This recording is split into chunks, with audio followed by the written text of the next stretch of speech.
আমি আজের ছানার লুচি করবো, তার জন্য এরকম 500 দুধের একটা প্যাকেট নিয়ে নিয়েছি। নিয়ে আমি এই দুধটা থেকে ছানাটা কেটে বার করে নেব। আমি এই যে দুধটা নিয়ে নিয়েছি, নিয়ে গ্যাসটা ধরে দিয়েছি। আমি এই যে এরকম একটা লেবুর টুকরো নিয়েছি, এই লেবুর রস দিয়ে দেবো একটু দুধের বলক চলে আসলে। আর এই যে দুধের বলক চলে এসছে, আমি এই গ্যাসটা এবার অফ করে দেবো।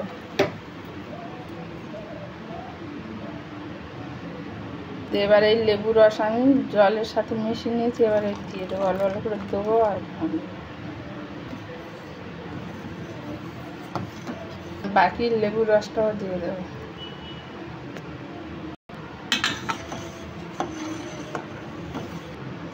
এই যে দুধের থেকে ছানাটা খুব ভালোভাবে কেটে গেছে। এবার আমি এটা জল ঝারিয়ে নেবো, নিয়ে ভালো করে ঠান্ডা জলে ধুয়ে নেব। যেহেতু লেবুর রস দিয়ে কাটিয়েছি, খুব ভালো করে ধুয়ে নেবো যাতে টক ভাবটা না থাকে। আমি এই যে ছানাটা ভালো করে চেপে চেপে ধুয়ে, ভালো করে ধুয়ে চেপে আমি এই যে নিয়েছি, একটু জল নিই, চেপে সব জলগুলো বার করেছি।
এই দেখুন বন্ধুরা, ছানার লুচিগুলো কিন্তু দারুণ ফুলেছে সব।